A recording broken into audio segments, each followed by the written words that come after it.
Nigga fan 007. What up? You good? I'm alive, I'm breathing. Drop this shit. What up, nigga? Drop this shit. What up, nigga? Fucking head, man. Drop this shit. What up? Your Arsonal on. Your art is good. What's the deal? Yo, chillin', man. Yo, first and foremost, I gotta keep it real. You fucking impressed the fuck out of me in that Cortez battle. And I actually thought Cortez was gonna get you, B. I ain't gonna lie.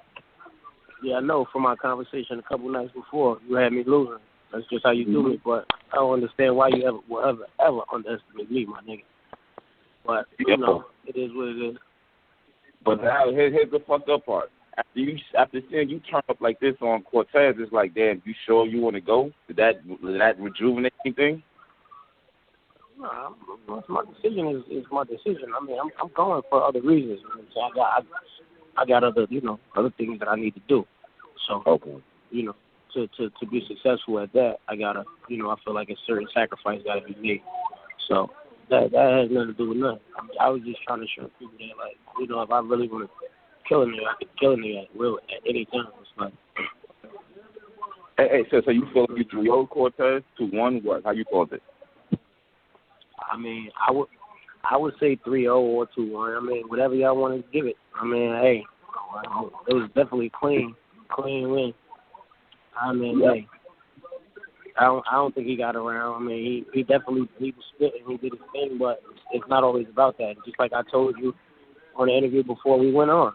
I told you got to know how to control the crowd. It's not always what you say. It's how you perform. You know what I'm saying? It's like you got to, you know what I'm saying? You don't know how to control that crowd and wake them up.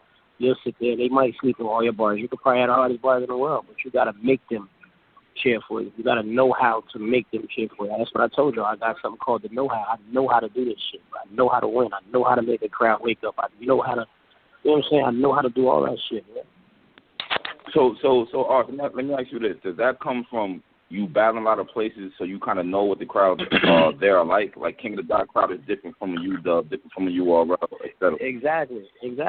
That plays a major part. But, I mean, I feel like that's just something that you just inherit or whatever because, it's just like all my people that I came up with or looked up to or even family members, whatever they did entertainment-wise, they knew how to control crowds and just even if it was comedian, uncle, and all that, you know what I'm saying? It's like they just, know how to control it, you know what I'm saying? Like everybody don't got that. I wouldn't just say it's because I traveled because first time I went to London, like that was my first time there, so I'd never been there. I didn't know what that crowd was going to be like, but I just had something in me to tell me, wear the Arsenal jersey because he's from Manchester. You know what I'm saying? You're going to get him like that. Something told me, it was like intuition, you know what I'm saying? So, God damn. So I think it's something that come that's just inside you, bro.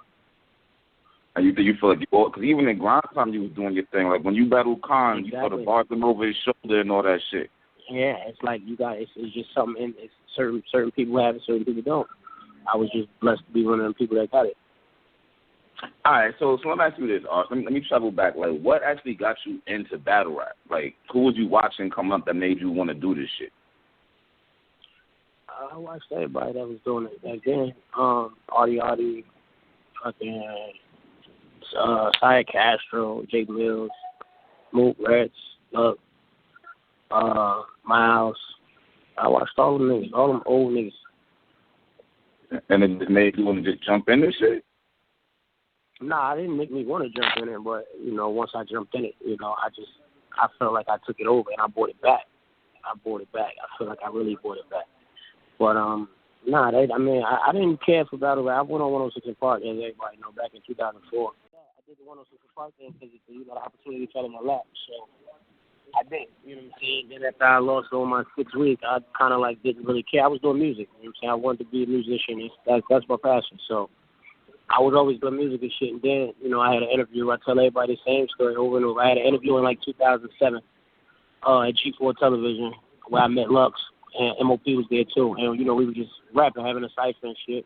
I rapped for Lux, and that was it right there. Long story short, he was like, "Bro, you nicest nigga I heard in a long time. Got an idea, let's get it."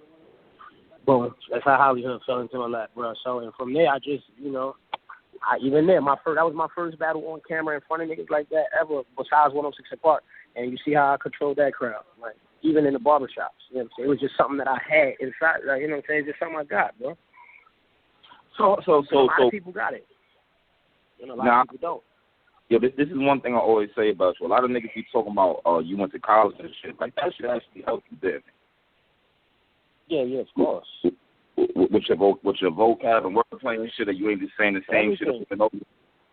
Everything. That's how I'll be able to break niggas down in these battles, you know? I mean, just, you know, I mean, that's, if a nigga want to fault me for having an education, you know, that's on them, bro.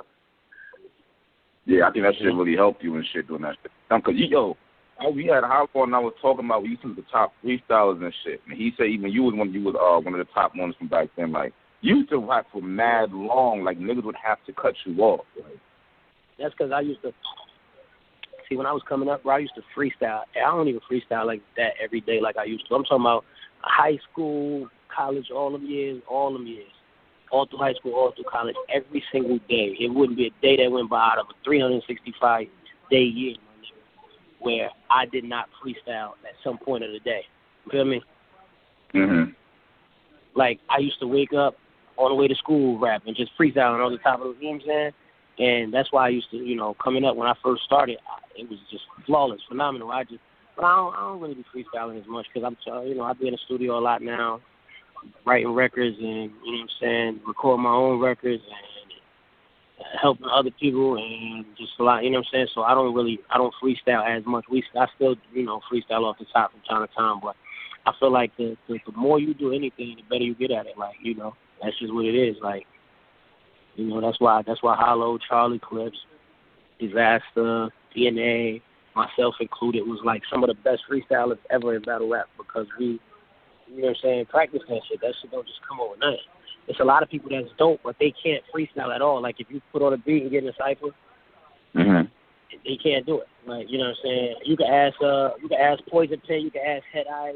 When we was in Canada, when I was waiting for my battle, I was just walking up and niggas just going. You feel me? Like, just off the top. You know what I'm saying?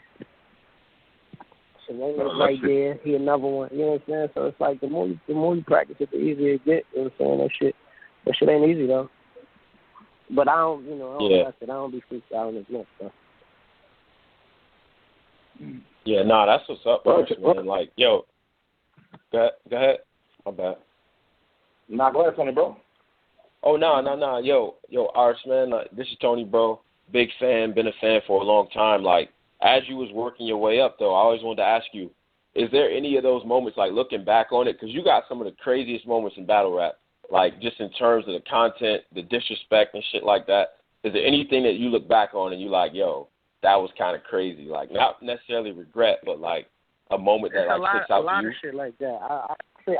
I do that a lot of times, bro. I be looking back like, damn, I really just said this to this man. Like, I was watching some of my old shit yesterday, like, bro, if I was the nigga I said that to, bro. Oh man, but you know, it's no, you can't handle feelings, man. That's just what it is, bro. You gotta, it's a mental thing, bro. It's all a mental game, bro. As long as you got it all up there, you know what you're doing, man. It's all mental, bro. You can do and say whatever you want with somebody. They can do and say whatever, and it won't bother you. You know what I'm saying? Right. As long as they ain't touching you. You know what I mean? That's when you crossing the line. Once you physically and doing all of that, then you cross the line. I do that sometimes too, but you know, some of these niggas be marked, so they ain't gonna do nothing back. So it is what it is. Some of them will, some of them won't. When was that your lane where you said fuck that shit? I'm gonna be mentally disrespectful. At what point did you say, yo, I'm running with this shit?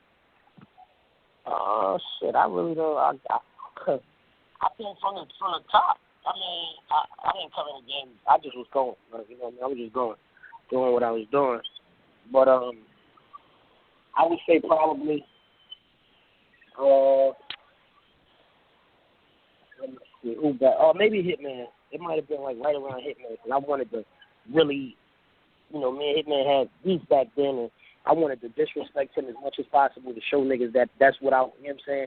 Because everybody else, like, I battled Conceited prior, I battled Disaster prior, and it was bars and funny shit, grind time. I battled Aquas, but I wasn't really disrespectful. I was just, you know, I had hella bars back then. When I battled Hitman, and you know what I'm saying, I slap you so hard, your baby mother, other baby father gonna hate me. All that shit, and I hope your son came out as a miscarriage. Like, that's when I wanted to be a demon. You know what I'm saying? That right there was like, right. nigga. And after I did that, I'm like, nigga, you are, oh my God, you are that disrespectful, nigga. So, and that's what it, that's the niggas, they loved it. Like, that was, that was the biggest battle at that time. Q-wise, everything. We was the first battle to hit 1 million on, you know what I'm saying? So they ate it up. You feel me? The fans ate it up. So why not? If I see that them numbers is popping up and because of this type of performance, why not? That's what I'm running with.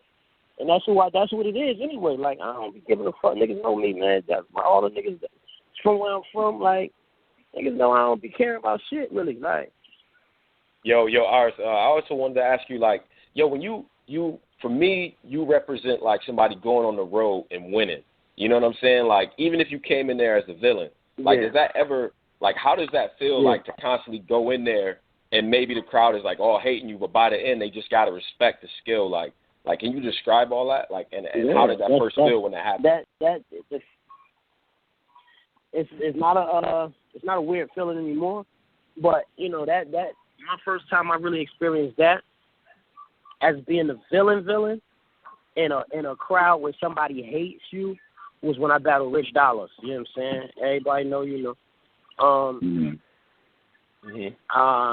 it was just crazy back then. Me and Rich Dollars, we had our little words and all of that. Then everybody know I'm Crip, and he's affiliated with the Bloods and all that shit. So back then at that time, that was like 2008, 2009.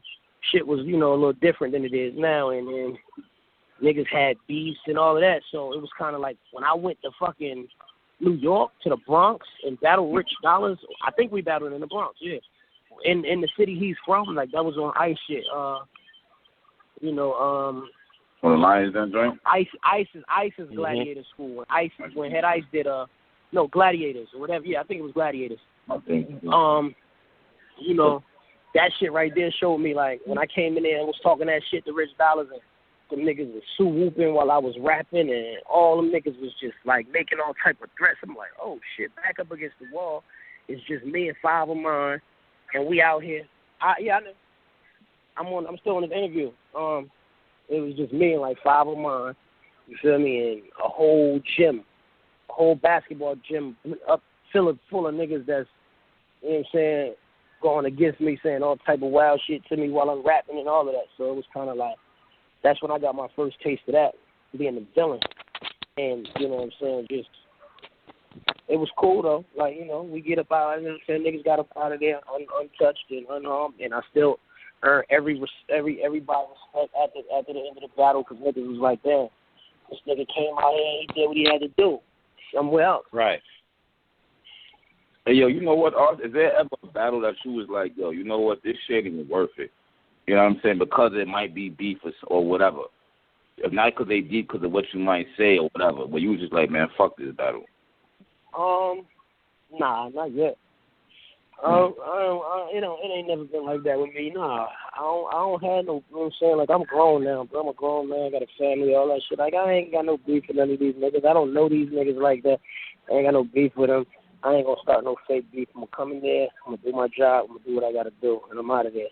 And that's another reason, I'm kind of like giving it up and gracefully bowing out, because I did so much for the culture. I did so much. I battled everybody that's on my status. I feel like it's no status higher than me. It's zero. I'm zero, no higher. You know what I'm saying? I'm number 2 now in views that was tallied up maybe 2 months ago. You know what I'm saying? But, I still got battles that ain't dropped yet. DNA still got battles that ain't dropped yet. But that's kind of why I'm like, just like this shit is like I did everything, bro. I battled everybody. I said everything I could say to the niggas that mattered. Now it's just like giving chances to everybody, because everybody know now or ain't did enough. You know what I'm saying? So it's just like now it's just battling the battle, and I'm not one of the financially unstable battle rappers that need to battle rap to get money. You know what I'm saying? To take care of what I got to take care of.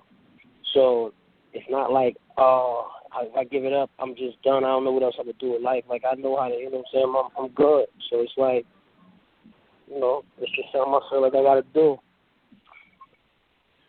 Hey yo, Ars. Well, whatever do you think was the best in battle rap?